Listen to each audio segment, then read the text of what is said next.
Hi, welcome to Lesson 6, which is going to be about cognitive biases. Psychologists and philosophers have discovered a large number of biases that people have, which produce errors. Not all biases are bad, by the way. Bias just means inclination or tendency. And the biases that psychologists are interested in usually promote accurate perception of the world. But we usually mean mistaken or unfair when we say that someone has a bias. And this is a course on critical thinking, so I'm going to talk about biases that sometimes or even usually produce errors. One of the most profound cognitive biases is the illusion of objectivity. This is the belief that we understand the world by direct perception, whereas in fact our understanding of even the simplest thing is guided by layers of cognitive processes. Philosophers call this error naive realism. In other words, we think we've got the real world in a clear, direct way, and that belief is naive because it's not true. Every belief about the world is achieved via a huge overlay of cognitive processes operating on the raw material of perception. These mental processes themselves have underlying biases. Those biases make us inclined to view the world in particular ways. And most of the biases help us to understand the world correctly most of the time. Please take a look at this pair of tables. It's obvious that one of these tables is longer and narrower than the others. Obvious, but wrong. The two tables are exactly the same size and shape. So why are your eyes deceiving you? They're deceiving you in a good cause. Your perceptual apparatus, lens, retina, optic nerves, and the part of the brain where the image is projected and processed are designed to help you see the world as it is. The higher order visual processes, the ones in the brain back behind the retina, operate so as to increase the apparent size of things that are far away. If they didn't, we would see things far away as being much smaller than they are.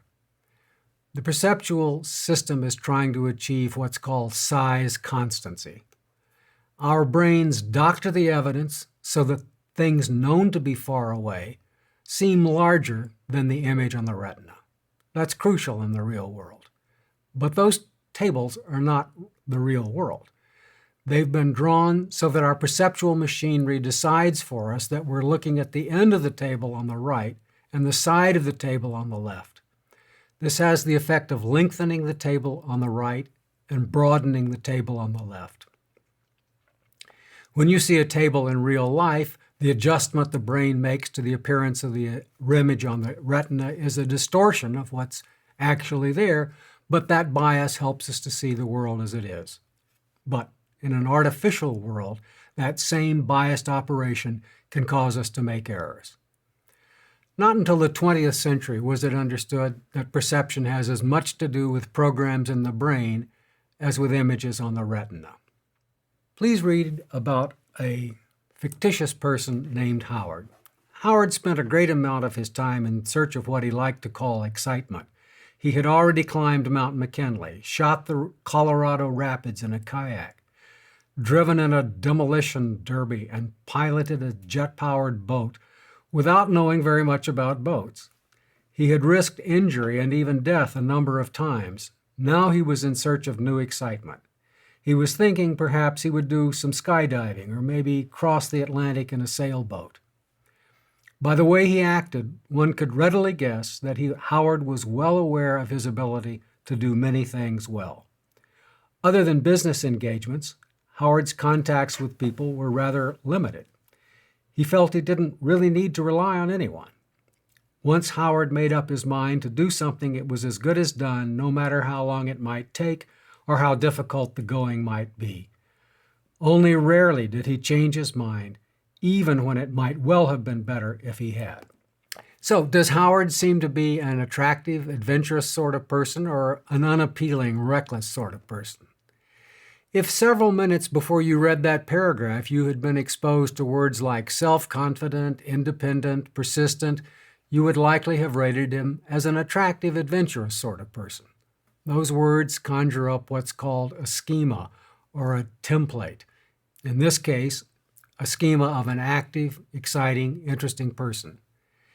If instead you had read words like conceited, aloof, stubborn, you would likely have rated him as an unappealing, reckless person, because that set of words call up a schema of an unpleasant person concerned only with his own pleasures and stimulation. Would you believe me if I told you this man was a high-powered Manhattan lawyer who plays polo and hangs out in trendy bars? No, I didn't think so. The picture instantly conjures up a schema or stereotype of a person who doesn't remotely resemble a high-powered Manhattan lawyer. Schemas are cognitive structures that guide our understanding of the world, usually making us perceive things more accurately than we would without them and prompting us to behave more appropriately. We have schemas for house, family, civil war, insect, introvert, party animal, policeman, doctor, fast food restaurant, fancy restaurant. We should behave differently toward a policeman than toward doctors, and we should behave differently in fast food restaurants than in fancy restaurants. So these kinds of schemas are mostly useful, though of course they can lead us astray. Stereotypes in particular can get us in trouble. Schemas can be triggered by very impoverished stimuli, events that we're scarcely aware of. Have a look at these coconuts. If you placed one of them on a shelf above a coffee urn in an office with an honest box next to it, you would get many contributions. Which of those do you think would get more contributions? To give you a hint, coco is Spanish for head. The coconut on the left calls up the schema for a human face. And if there's someone watching me, I want to seem to be honest. You actually don't even have to have something that looks as much like a head as a coconut. Just having a poster with 3 dots in the pattern on the coconut on the left is enough to trigger the schema for a face and get more contributions. People are more likely to vote for increased taxes for education if the polling place is a school. That brings up all kinds of schemas about school and studying and the importance of education. And people are more likely to vote against abortion if the polling place is a church. Makes you conscious of the sacredness of life. Believe it or not, if you have someone read a persuasive communication in a room where there's a fishy smell, the person is less likely to believe it. This seems fishy to me. This only works, by the way, in countries where fishy means dubious. In Denmark, it's a rat that you smell. The fish trick doesn't work there to make people less persuaded. If you want someone to like you, hand them a cup of coffee. They will perceive you as warmer, and avoid iced tea at all costs. I hope all this makes the point that schemas are ubiquitous. They often operate completely unconsciously. They usually help us to understand the world, to behave differently toward policemen than doctors, and to behave differently in McDonald's than in a fancy restaurant. And schemas sometimes intrude in a way that's irrelevant or unhelpful. Schemas shape not just perception, but also memory. In one study, students watched a video of a husband and wife having dinner together. Some of the participants were told that the woman was a librarian, and some were told that she was a waitress. Then after seeing the videos, the students were asked a number of questions about what they'd seen. If they thought they had seen a librarian, they tended to remember she had been drinking a glass of wine. If they thought she was a waitress, they tended to remember she had been drinking a glass of beer. If she was a librarian, they remembered her mentioning a history book. If she was a waitress, they remembered her mentioning a romance novel. So schemas have a profound effect on what we see, what we hear, what we remember, and what we behave, and how we behave. Schemas usually help us to perceive the world as it is, but right or wrong, it's always schemas operating on raw sensation that determine what we see and believe. When political convictions are involved in what we see, we're particularly subject to erroneously believing that we're seeing the world as it is. Social psychologists have conducted a study in the immediate aftermath of a particularly horrible event in the long, tragic history of the Israeli-Palestinian conflict. This was the 1982 massacre of civilians in refugee camps on the outskirts of Beirut by Christian Falangist gunmen. Israelis had some political ties to the Falangists, who were in conflict with various Muslim groups. The question was how fair the media coverage of the massacre seemed to different constituents. In particular, Stanford University students, some of whom were pro-Israeli and some of whom were pro-Palestinian. Both groups were shown the same samples of coverage by the major news networks, and they were then asked about what they had seen.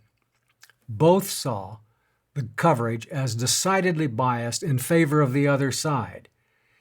In fact, not a single one of the 68 pro-Israeli participants thought the coverage was as favorable to Israel as any of the 27 pro-Palestinian participants did.